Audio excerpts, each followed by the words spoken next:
چاہ رہا ہوں اگر آپ یہ بات سمجھ لیں گے تو میرا خیال آپ کے کئی سوالوں کے جواب اس میں آ جائیں گے، اور کئی جگہوں پر آپ سوالات کے جواب دے سکیں گے کہ سوال یہ نہیں ہوتا کہ کتنے لکھے ہے، کہاں لکھا ہے، یا اس کام کا حکم کہاں آیا ہے۔ یہ سوال ہی نہیں ہے، سوال یہ ہوتا ہے کہ آیا کہ یہ چیز منع تو نہیں، یہ سوال ہے۔ آپ میں نے مثال دی نا کہ تیل مہندی کرنے کا حکم، آپ شریعت کی بات نہ کریں، آپ پاکستان کے آئین کی بات کریں کہ پاکستان کے قانون میں تیل مہندی کرنے کا حکم موجود ہے، تو وکیل صاحب کہیں گے نہیں موجود نہیں ہے۔ تو جب موجود نہیں ہے، حکم موجود نہیں ہے، تو کیا تیل مہندی کرنے والوں کو گورنمنٹ پکڑ کے لے جاتی ہے، پولیس پکڑ کے لے جاتی ہے؟ نہیں، حالانکہ حکم تو نہیں کوئی بندہ کتنے لکھے ہے تسی تیل مہندی کیوں کی تھی، کتنے لکھی؟ پاکستان کے قانون سے تو نہیں لکھی، قانون میں بھی نہیں لکھی، اور تیل مہندی کرنے سے پولیس پکڑ کے بھی نہیں لے کے جاتی، کیوں؟ جرم بھی نہیں ہے، حکم بھی نہیں اور جرم بھی نہیں، حکم بھی نہیں اور جرم بھی نہیں۔ اگر پاکستان کے آئین میں یہ لکھا ہوتا کہ یہ پاکستان کے آئین کے خلاف ہے اور تیل مہندی آپ نہیں کر سکتے، اور پھر اگر کوئی کرتا تو ظاہر بات ہے یہ جرم تھا، پھر پولیس پکڑ کے لے کے جاتی؟ ہاں، پھر پولیس پکڑ لیتی۔ جیسے آتش بازی سے منع کیا،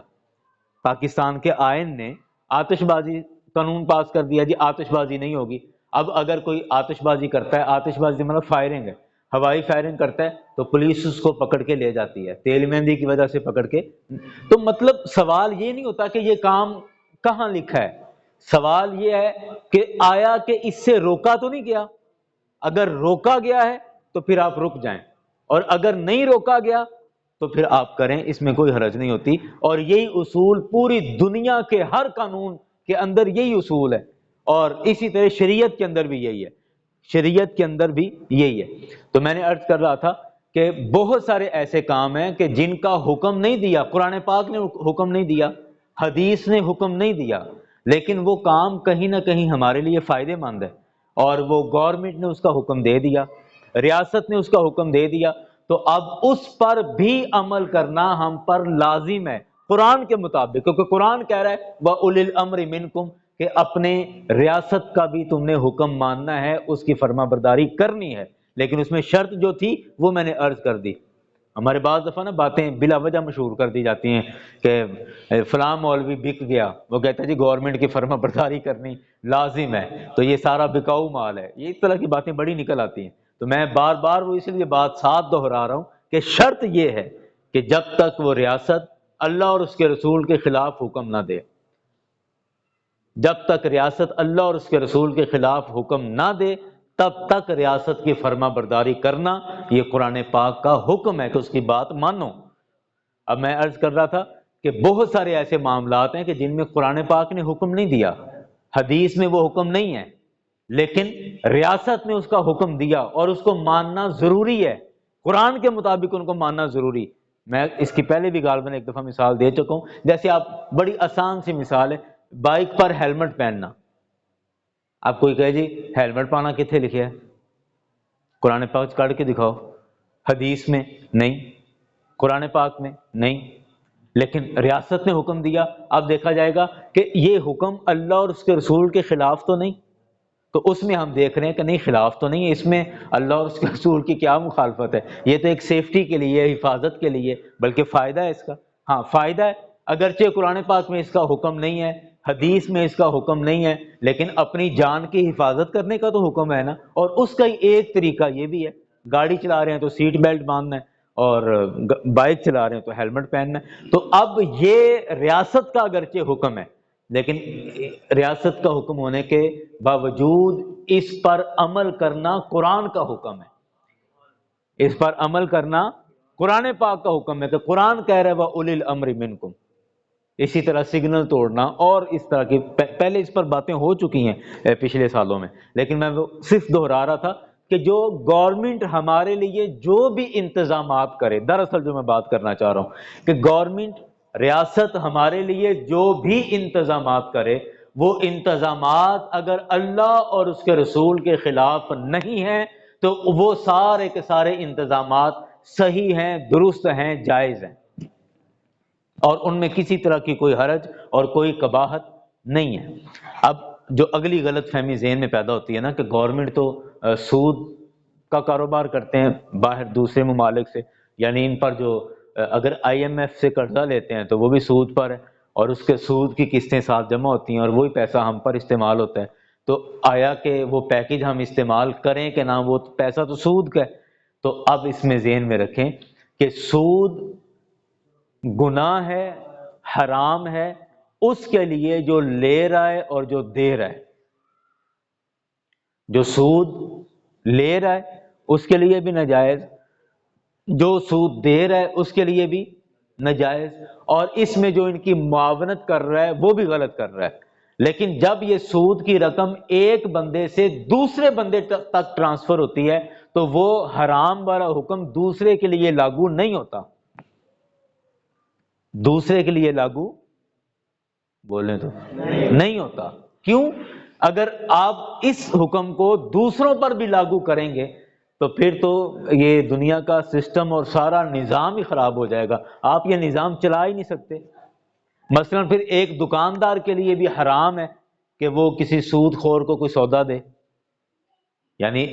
اللہ نہ کرے، ایک مثال دے رہا ہوں کہ میرے پاس سود کا پیسہ ہے اور میں اس پیسے سے دکان سے سامان خریدنے جاتا ہوں، تو وہ پیسہ تو سود کا ہے، تو اب اگر وہ دوسرے بندے کے لیے بھی یہ پیسہ اگر حرام ہو تو پھر تو دکاندار بھی اس کو سامان نہ دے، اس کے لیے بھی ناجائز ہو جائے کہ جی یہ سود والے پیسے کی آپ نے چینی کیوں دی۔ اور پھر اسی طرح وہ پیسہ کرنا کیا ہے، اس کی ضروریات کی چیزیں ہی خریدنی ہیں، اور پیسے کو کھانا تھوڑی ہوتا ہے۔ تو جس مقصد کے لیے پیسہ ہوتا ہے وہ آپ ایک بھی مقصد اس سے پورا نہ کر سکیں گے، نہ اس سے کوئی چیز خرید سکیں گے، نہ اس سے کوئی چیز بیچ سکیں گے۔ تو اس لیے سود اس کے لیے حرام ہے جس نے سب سے پہلے اس کو کیا، ڈائریکٹلی جس نے کیا، اس کے بعد وہ پیسہ اگر کسی دوسرے بندے کو، تیسرے بندے کو، چوتھے بندے کو جاتا ہے تو اس کے لیے وہ پیسہ جائز ہے، اس کے لیے وہ پیسہ حرام نہیں ہے۔ یہ حرام اس کے لیے ہے کہ جس نے اس کو پہلی دفعہ خریدا ہے یا بیچا ہے، یعنی کیا ہے جس نے۔ اسی طرح اگر گورنمنٹ یہ پیسہ لے رہی ہے تو وہ گورنمنٹ کا معاملہ ہے، اس کا مسئلہ ہے۔ اگر اسی پیسے میں سے گورنمنٹ اپنی عوام کو کوئی بھی سہولت دے، کوئی بھی رعایت دے، تو عوام کے لیے سود کا حکم لاگو نہیں ہوگا، اس پر وہ سود نہیں ہوگا۔ اس لیے یہ غلط فہمی ذہن سے نکال دیں کہ جی وہ تو سود کا پیسہ اپنے، اسی طرح اگر اس طرح کریں تو پھر تو سرکاری ٹیچروں کو جو تنخواہیں ملتی ہیں، اور اس میں عربی ٹیچر بھی ہیں جو قرآن پاک کی تعلیم دے رہے ہیں، احادیث پڑھا رہے ہیں، تو عربی ٹیچرز ان کو جو تنخواہیں مل رہی ہیں، ڈاکٹرز کو تنخواہیں مل رہی ہیں، اور جتنے بھی سرکاری کام ہو رہے ہیں تو وہ سارے کے سارے پھر ان سب کی تنخواہیں حرام ہو گئیں اور سب پر ہی حرام کا فتویٰ لگ گیا، تو مطلب یہ تو ناممکن بات ہے۔ اس لیے تو جس نے ڈائریکٹلی یہ عمل کیا اس پر اس کا حکم لاگو ہوگا، اس سے اگلے بندے تک جب یہ بات چلی جائے گی تو اس پر اس سود کا حکم یا سود کا اطلاق نہیں ہوگا۔ دو باتیں ہو گئی۔ اب تیسری بات جو حالیہ چل رہی ہے اور پچھلے دنوں سے اس کو بڑا یہ کہہ لیں کہ موضوع سخن رہی ہے کہ علماء کو حکومت سے یہ رعایتی پیکج لینا چاہیے یا نہیں۔ اگر اس کا دو حرفی جواب، دو لفظی جواب یہ ہے دوں تو وہ یہ ہے کہ حکومت سے یہ پیکج لینے میں کوئی حرج نہیں ہے، یہ حرام یا ناجائز نہیں ہے۔ رہی بات یہ کہ ہمیں ذہن میں آتا ہے کہ جی شاید وہ گورنمنٹ علماء کو خریدنا چاہتی ہے اور یا ان کو چپ کرانا چاہتی ہے کہ ہمارے خلاف نہ بولیں، تو میرا سوال یہ ہے کہ اگر وہ گورنمنٹ پیسے نہ بھی دے تو کون ہے جو گورنمنٹ کے خلاف بولے گا؟ پیسے نہ بھی دے تو آپ ریاست کے کسی بھی ادارے کے خلاف بولیں گے تو اس میں قانون حرکت میں نہیں آئے گا، قانون تو اس میں حرکت میں آئے گا۔ تو اس لیے کوئی بھی اگر آپ کو اصلاح والی بات لگتی ہے تو آپ اس کی طرف توجہ ضرور دلائیں، اس میں کوئی حرج نہیں۔ میں یہ نہیں کہہ رہا کہ آپ آنکھیں بند کر لیں، نہیں، توجہ ضرور دلائیں، لیکن جس طرح ایک ریاست کے کسی بھی ادارے کے خلاف ایک مہم چل جاتی ہے تو وہ مہم نہیں چلانی چاہیے، اس کا حصہ نہیں بننا چاہیے، بلکہ یہ علماء طبقہ اتنا مضبوط ہے بھی نہیں کہ وہ یہ مہم چلا سکیں۔ جو پچھلے دنوں تحریک لبیک کے ساتھ ہوا ہے سب کو پتہ ہے، تو گورنمنٹ کے ساتھ تو ویسے بھی نہیں ٹکرا سکتے، تو یہ پیسے دیں یا نہ دیں تو وہ گورنمنٹ سے آپ نہیں ٹکرا سکتے، لیکن خیر اپنی آواز بلند کرنے کی حد تک، اپنی بات پہنچانے کی حد تک قانون کے دائرے میں رہ کر ہاں اس کی اجازت ہے، اس میں کوئی حرج نہیں باہر کیف۔ تو اس لیے یہ جو ہوا چلی اور جو یہ زیادہ باتیں ہوئی کہ علماء کو یہ پیکج لینا چاہیے یا نہیں، میں تو مجھ سے بھی پرسنلی کئی لوگوں نے، کئی علماء نے پوچھا، تو میں نے ان سے کہا کہ اگر آپ کو مل رہا ہے تو آپ ضرور لیں، لینا چاہیے، اس میں کوئی حرج نہیں۔ ہمیں نہ اپنی بات ہے، مجھ پوچھا بھی آپ کو مل گئے، اگر نہ مجھے ملے ہیں، نہ میں نے کوشش کی ہے کہ مجھے ملیں، اور نہ اس کے لیے میں نے خود سے ایک قدم بھی اٹھایا ہے کہ میں کو کوشش کروں، کو ٹرائی کروں، نہیں، خود سے میں نے نہیں کیا، لیکن یہ میرا اپنا فیصلہ ہے، میری اپنی مرضی ہے، اس میں جائز اور ناجائز والی بات نہیں ہے، مطلب میں اس کو حرام نہیں کہہ رہا، میری اپنی مرضی، میری طبیعت نہیں چاہ رہی، طبیعت کا مسئلہ ہے، اس میں شریعت کا مسئلہ نہیں، لیکن جن کو مل رہے ہیں وہ اس میں لیں۔ اور اسی طرح بے نظیر انکم سپورٹ کے جو پیسے ہیں وہ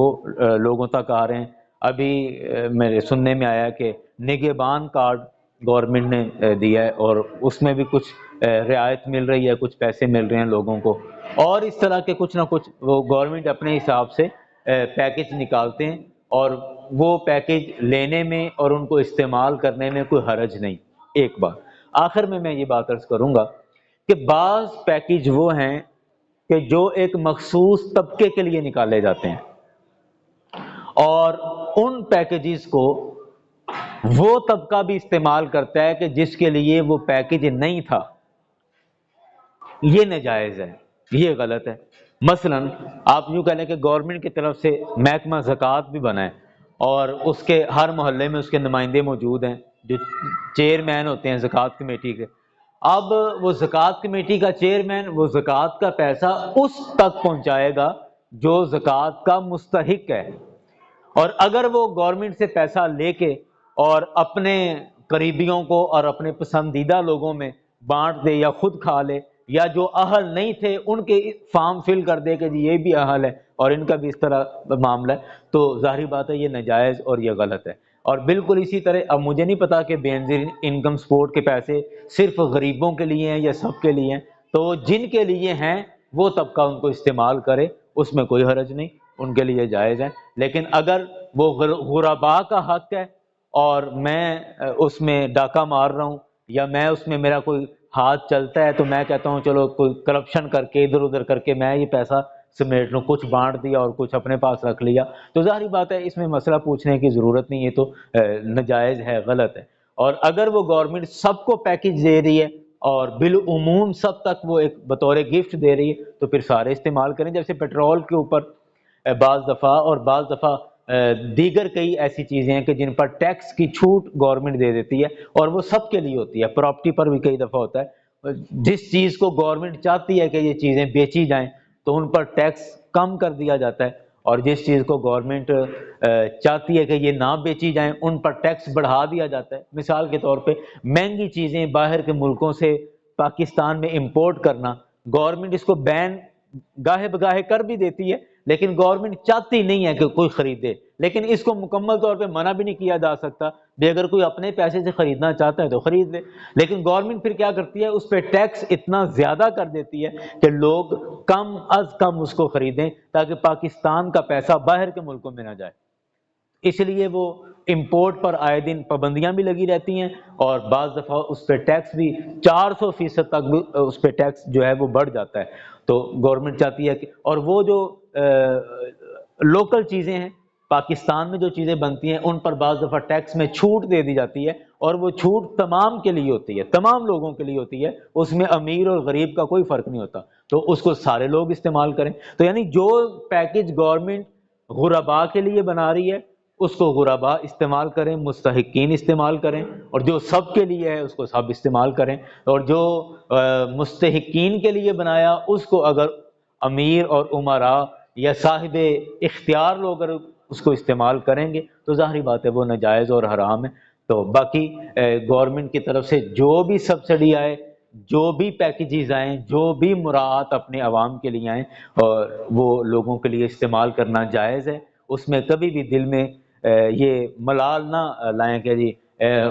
حکم مدد ٹکڑیاں تو اسی پال دے پہ ہیں مطلب اس طرح کی بات، یا یہ تو سود کا پیسہ ہے سارا گورنمنٹ وہ ہمیں دے رہی ہے، آئی ایم ایف سے سود پر لیتی ہے اور ہمارے اندر بانٹے جا رہے ہیں۔ تو یہ ساری چیزیں شرعاً اس میں کوئی حرج اور کسی طرح کی کوئی خرابی نہیں ہے۔ آج کی بات میرے خیال